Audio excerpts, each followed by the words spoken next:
Ya, selain itu, Satuan Reserse Narkoba Polres Goa berhasil menangkap 2 bandar sabu jaringan lintas provinsi. Dari tangan pelaku, petugas berhasil menyita barang bukti sabu seberat 848,58 gram. Diduga kuat barang haram tersebut rencananya akan diedarkan di malam pergantian tahun baru.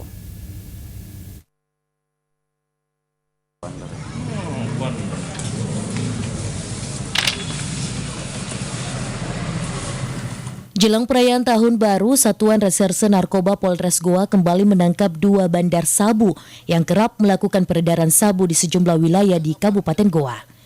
Kedua bandar masing-masing berinisial EN 30 tahun warga Kabupaten Goa dan lelaki IL 25 tahun warga Kota Makassar. Kedua bandar ini diringkus di 2 tempat berbeda. Satu pelaku yakni IL terpaksa diberi tindakan tegas lantaran mencoba melakukan perlawanan.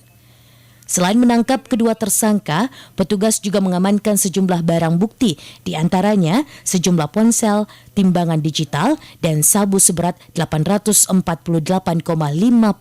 gram. Rencananya sabu akan diedarkan menjelang malam pergantian tahun. Sabu ini rencananya akan dijual kepada sejumlah karyawan swasta, anak-anak, pekerja salon, dan para aparatur sipil negara. Pak, apakah indikasi ini akan disebar menjelang malam tahun baru ini, Pak?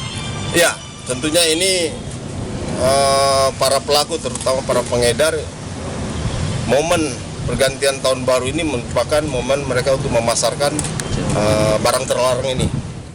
Kedua pelaku dijerat pasal 112 dan pasal 114 Undang-Undang Nomor 35 Tahun 2009 tentang penyalahgunaan narkoba dengan ancaman 15 tahun atau hukuman mati.